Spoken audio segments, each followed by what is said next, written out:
met back in 2012. We met 11 years ago exactly, when Twitter was still a cool place to be in.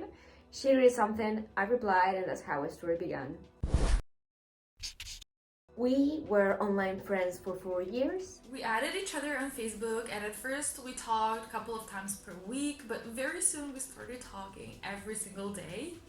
And due to our offline lives, we couldn't always have long conversations, but we made sure we wish each other good morning and good night at least, and that's something we do to this day. And then in 2016, she decided to pack her stuff and come to visit me to Spain. I was telling my parents, grandparents, friends, basically everyone around me about her and how amazing she is and how much I wish to meet her in person.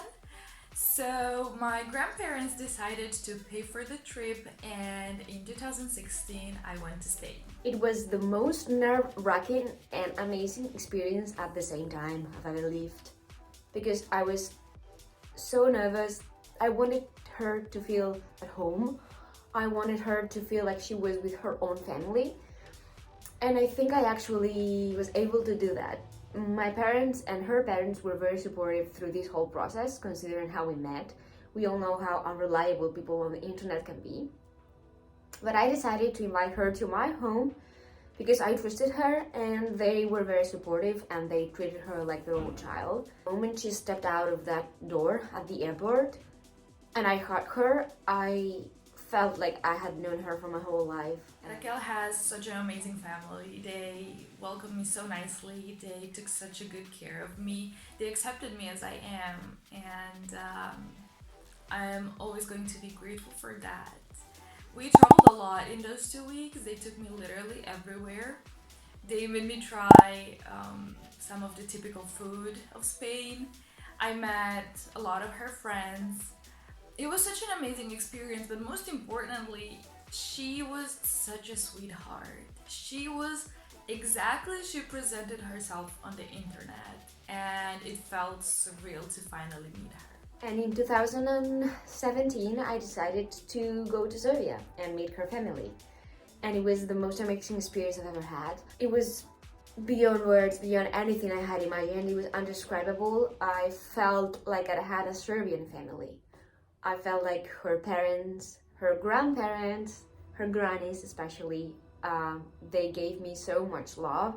Despite all the barriers, the language barriers and the cultural barriers that we had, they treated me like their own grandchild. And from that moment, I knew that I not only had a friend, a best friend, I also had a Serbian family, which was amazing. I experienced so many places, so many different cultures, so many different food. It was like the most exciting 15 days I had ever had. And then in 2018 we went to Italy together, and I think that was like the most difficult point in our relationship. The trip to Italy was like a test for our friendship, because at that time I was mentally unstable, very anxious those days, and I'm sure I made her life hell those 7 days. Yet somehow she managed to put up with me and my bullshit, even though I would totally understand if she just gave up. But she didn't. She continued to be by my side. She patiently waited for me to get better. And it was at that moment when I realized this is a long-term thing. The trip was not smooth. We argued a couple of times, which was not something that we had done in the last 6 years. And I really felt like we had reached a point where either we were going to lose touch with each other when we went back to our home, or we would rise up stronger with a stronger friendship. That's my favorite moment of the whole trip, the way that we actually managed to talk things through and make our friendship stronger. And I think it was the point when I realized that I did not want to lose her at all. And I actually remember that trip as a very, very nice trip. And we haven't seen each other in person since then. And I am both bothered and not bothered by it, because I am bothered because I really wanted to hug her, I really want to be with her in person, and I would love to be able to travel to Serbia any time that I wanted, just to give her a hug. But at the same time, I am not bothered because we keep texting each other, and the friendship through these years that we hadn't seen each other only grew stronger. So I know that I'm not going to lose the bond that we have. Long distance friendship are beautiful just as much as they're hard.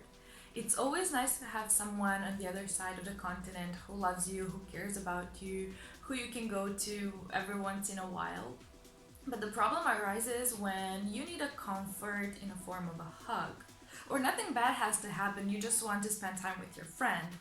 Like, she knows I'm just a phone call away, but it's not the same as face to face. So I am beyond grateful for her and for everything that she has brought to my life. We made a deal to see each other in Barcelona, but I don't know when exactly.